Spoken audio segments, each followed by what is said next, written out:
Well, ask and you shall receive. I did a video giving you some of the hottest takes I have in the Halloween franchise, and you guys resoundingly asked for more. So today, it's time to turn up the heat and give you some even hotter takes. We stopped at a light and saw him walking in that field behind the Lost River Drive-In. Julie said he was so creepy.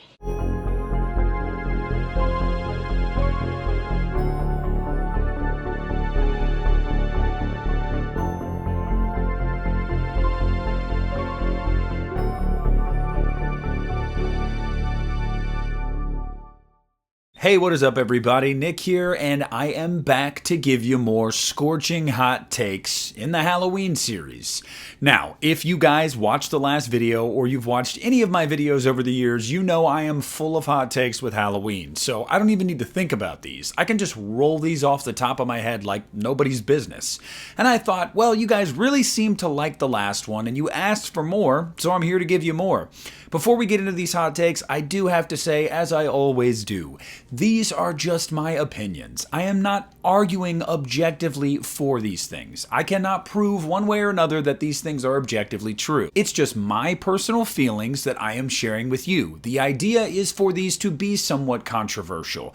And it's not hard to do that because I have some pretty wild Halloween takes. But without further ado, let's get right into it. The first one I want to talk about here is one that some of you guys were probably shocked you didn't hear me say in the last video, and that is Tina rules. Look, I'm not gonna hear anything else, okay? Tina is awesome.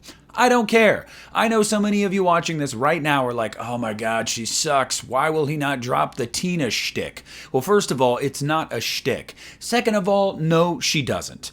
A lot of people complain that Tina is loud. She is obnoxious. You just don't want her on the screen when she's on the screen.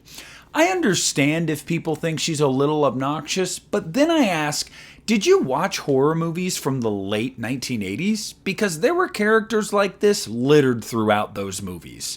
And a lot of them became fan favorites for some people. But in Halloween, it's like having a character like this, especially in that era, was somewhat over the top. I just don't get it. Another complaint that people have with Tina is, oh, well, she just wanted to go get drunk and party with her boyfriend and her friends. She didn't actually care about Jamie. You're absolutely right. Just like Rachel wanted to go bang her boyfriend on Halloween and not take Jamie trick-or-treating. Isn't it possible that these late teens, early 20-year-olds can, I don't know, maybe don't have their priorities totally straight all the time? Yeah, I think so, but I don't hear people hate on Rachel for the exact same thing. And furthermore, look, I grew up being told that the greatest sacrifice that you can give is laying your life down for somebody else. And no matter if you find her obnoxious or whatever, Tina gives her life to save 2 kids, to buy them enough time to get away from Michael Myers. So no matter what you think of her throughout this movie, it is undeniable that she truly did love Jamie and wanted to protect her. And when push came to shove, she gave the ultimate sacrifice. So keep Tina's name out your mouth. The next hot take here, and this probably wouldn't have been a hot take 20 or so years ago, but now with the newest trilogy, it's seen as more controversial, and that is Halloween H2O was the perfect ending for Laurie Strode. Now, you guys know that I really like Halloween Ends, so you're probably like, well, how does that make any sense? I'm just saying if they would have ended it with H2O, I think that would have been a perfect place to do it. I also think the ending of Halloween H2O is better than the ending of Halloween Ends, which is actually my least favorite part of that movie, believe it or not. There is nothing in the franchise like the moment where Jamie Lee reaches out for her brother's hand and then cuts his head off. There's genuinely nothing like it. And I know, oh, it wasn't her brother, it was a paramedic. Shut up. We didn't know that at the time, and Laurie Strode believes that that is her brother in that moment. And it has so much weight and so much gravitas. I am not saying that H2O is a great movie, because it is insanely flawed, and you guys know I feel that way. But I find it so weird that anybody could argue that there is a greater ending for Laurie Strode than this one. There just isn't. She was peak Laurie Strode in this movie, and I think that's also what helps make this the perfect ending for me. That's the best Laurie we've gotten from Jamie Lee Curtis. And to have it end in a knockdown, drag-out fight where she decapitates him, just amazing. It is an amazing moment. So I'm not saying I don't like things that came after H2O, because I do quite a bit, but nothing will top that ending for Laurie Strode. Now this next one, I don't know how controversial it's going to be for some, but for a while it was controversial, and that is Halloween 3 is better than Halloween 4. And I know, there are a lot of Halloween 4 truthers out there. A lot of people that will tell you Halloween 4 is their favorite Halloween movie, or at the very least, their favorite Halloween sequel. And I totally understand it. There's a lot of nostalgia attached to that movie for me too. However, I feel like Halloween 4 is a almost paint by the numbers Halloween redo. Now, it makes sense. They wanted to bring back Michael Myers, relaunch this franchise in the way that Trancas wanted it to be relaunched, and that meant doing things by the book, going back to the basics. But because of that, I feel like Halloween 4 is just kind of overrated. And I know that's a hot take in and of itself, but I'm not necessarily claiming that here. I'm just saying it doesn't really break the mold. Up until the end, it's a lot of things we've seen before, just done in different ways, and not done as well. Halloween 3 was a huge ballsy swing. It was a decision that will live in infamy. And I'm happy that a lot of the fans embrace Halloween 3 to this day, but nobody can take away the kind of decision that was. And to have it be so out of left field from what we'd seen in the previous two movies, I give it massive props for that. But furthermore, I just find it a better movie with better performances, a better villain because I don't like Myers in Halloween 4, and I don't know, a better theme song. The next hot take is one that definitely splits the fan base in two. And I happen to land on the side of the brother-sister twist was a good thing, not a bad one. Now, I've said before, I will remain consistent here. Yes, when you introduce this as a potential motive, it inherently weakens the character of Michael Myers in some way. I cannot argue with that.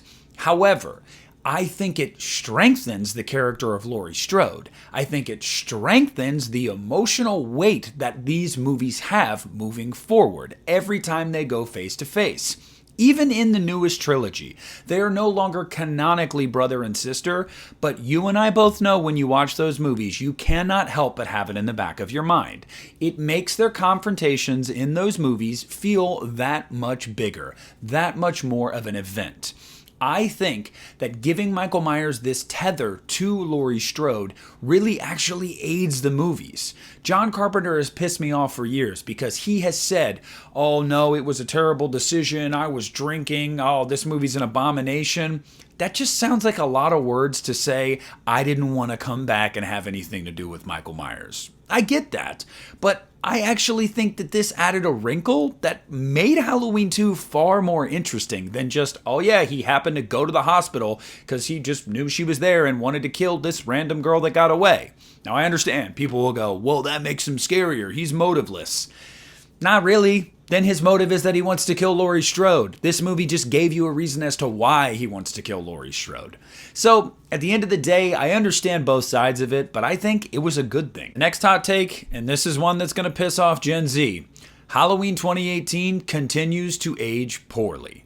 Now, I was someone that when I first saw it, I was disappointed. But after subsequent viewings, I said, you know what? It's a solid movie. As time has gone on, Halloween 2018, I think, inarguably is one of those movies that does not get better with time. I think it feels very dated by some of the dialogue, and the fact that it just feels like such a light version of the original Halloween with a mixture of Halloween H2O in there doesn't help it either. It also doesn't have the benefit of a movie like H2O being the first time they got together in 20 years, because we'd already seen it with H2O. And although the movie's not good, we saw it a couple years later in Resurrection. So having Jamie Lee come back in 2018, while at the time it was something really cool for a lot of us fans, I think most of us can agree it just didn't pack the same punch. Halloween 2018 feels very safe. It doesn't feel like it takes a lot of risks. It feels like it knows what the fans like and what the fans want, and it tries to deliver on that. But even in doing that, I feel like it misses the mark in a lot of ways. So while I will make the case that as time goes on, I actually think people will come around to kills and ends for very different reasons, but come around to them nonetheless, I don't think the same is happening with Halloween 2018. I think it just ages more poorly as time goes on, and I don't think that's gonna change. I am on a freaking heater. Like, I am sure some of you guys are watching this video and you're like, just when I thought he couldn't piss me off more. Well, don't worry, this will be the last hot take for this video. And that hot take, Dr. Loomis is a better character than Laurie Strode. Yeah, I said it, I know. Look, honestly, this is pretty simple for me. I love Halloween H2O's Laurie Strode. I love Rob Zombie's Halloween 2's Laurie Strode. And I love Halloween Ends Laurie Strode. Every other Laurie Strode performance is either just fine or forgettable. Then you look at Dr. Loomis, and Dr. Loomis is Dr. Loomis in all 5 movies that he's in. Sure, he gets progressively less patient, I guess, rather than saying crazier, but it's still Dr. Loomis. And if anything, I feel like it only aids that character as the movies go on because it feels realistic. This doctor would get absolutely sick and tired of this. He would lose his mind. He would basically say, I'm not stopping until I know this dude is eviscerated and there's no chance he comes back. Donald gives a great performance in every movie he's in. I look at Halloween 2 from 1981 and I'm like, oh, Jamie Lee clearly didn't really want to be there. She's in a hospital bed the whole time. Largely forgettable performance. Who anchors that movie? Donald Pleasence and Hunter Von Leer, but the two of them together for most of this movie is aces. Halloween: The Curse of Michael Myers. I love the old sage Dr. Loomis in that movie. Halloween 4 and Halloween 5, batshit insane mercenary Loomis. They're all great performances in their own way. And I can't say the same thing for the character of Laurie Strode. I also just want to go out on a limb and say Halloween has not been the same since The Curse of Michael Myers came out. Because they lost a level of sophistication and class that came with every movie Donald was in. It has not been present since, and it will never be back again. That's not to say there haven't been good or great movies since then, but they just don't feel the same. So maybe this is a hot take for some because I know a lot of people hold Laurie Strode up as their all-time #1 favorite final girl, but I think Dr. Loomis is just a better character. All right. That's it this time, okay? That's the end of these hot takes for Halloween. I know some of them were probably infuriating. I know some of you are typing your angry statements to me right now. Guess what? I welcome all of it, each and every comment. So please chime in down below and let me know if you agree with these hot takes or if you think I am on the pipe again. Please make sure to leave a like on this video, subscribe to the channel if you haven't already. This is Nick at the Lost River Drive-In, and I'm pulling out.